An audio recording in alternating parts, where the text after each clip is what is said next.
Pemerintah Indonesia resmi menargetkan stop impor beras mulai 2025. Keputusan besar ini bukan hanya berdampak ke petani dan harga di dalam negeri, tetapi juga mengguncang pasar beras internasional, terutama negara pemasok utama seperti Thailand dan Vietnam. Apa yang terjadi? Mari kita bahas secara lengkap di GOV Talk ID. Selama puluhan tahun, Indonesia masuk daftar negara dengan permintaan beras terbesar di dunia. Karena kebutuhan dalam negeri sangat besar, Indonesia sering menjadi pembeli beras dalam jumlah raksasa dari Thailand, Vietnam, dan India. Namun pemerintah kini mengklaim cadangan beras nasional sudah surplus jutaan ton. Produksi petani meningkat, panen raya lebih stabil, dan infrastruktur pertanian mulai membaik. Berdasarkan kondisi itu, Indonesia menyatakan tidak perlu lagi melakukan impor besar dan hanya akan impor jika sangat terpaksa. Apa yang tidak pragmatis sekarang? Negara saja pragmatis. Tidak ada ingin negara tetangga dan seluruh dunia Indonesia swasembada. Kenapa? Ini adalah pasarnya. Pragmatis kan? Benar nggak? Sekarang tidak impor. Tuh Indonesia mengubah peta pangan dunia. Tuh harga turun dari $650 per ton turun serendah-rendahnya, titik nadi terendah 300. Ini jika Indonesia benar-benar stop impor, ini adalah langkah historis. Pertama, Indonesia menghemat miliaran rupiah anggaran impor. Kedua, pasar gabah dalam negeri diprediksi lebih stabil. Petani lokal tidak lagi bersaing dengan beras impor saat musim panen. Tapi, langkah ini punya konsekuensi besar bagi negara tetangga yang selama ini mengandalkan Indonesia sebagai pembeli utama mereka. Thailand adalah salah satu eksportir terbesar beras dunia. Setiap tahun, mereka mengirim jutaan ton beras ke berbagai negara, termasuk Indonesia. Ketika Indonesia mengurangi impor, Thailand langsung kehilangan salah satu pembeli pentingnya. Dampaknya apa? 1.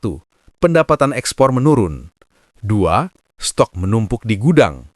3. Harga ekspor turun karena persaingan makin ketat. 4.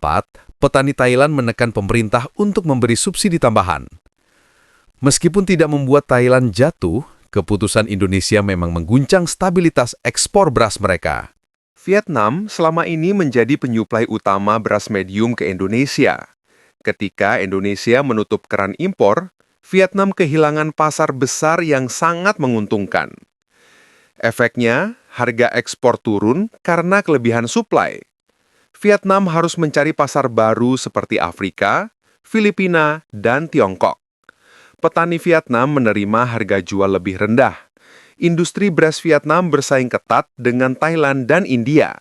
Jadi benar, di sektor beras, Vietnam mengalami tekanan cukup kuat ketika Indonesia stop impor. Di dalam negeri, beberapa dampak positif bisa muncul jika kebijakan ini berjalan sesuai rencana. 1. Harga gabah petani naik karena tidak dibanjiri beras impor saat panen raya. 2. Kedaulatan pangan meningkat. Indonesia menjadi lebih mandiri. 3. Anggaran impor bisa dipakai untuk irigasi, pupuk, dan alsintan. 4. Indonesia menjadi negara yang diperhitungkan di pasar pangan internasional. Tapi tentu saja, stop impor bukan tanpa resiko, yaitu cuaca ekstrim seperti banjir atau El Niño bisa menurunkan produksi. Distribusi dalam negeri lambat, sehingga harga bisa naik walaupun stok ada.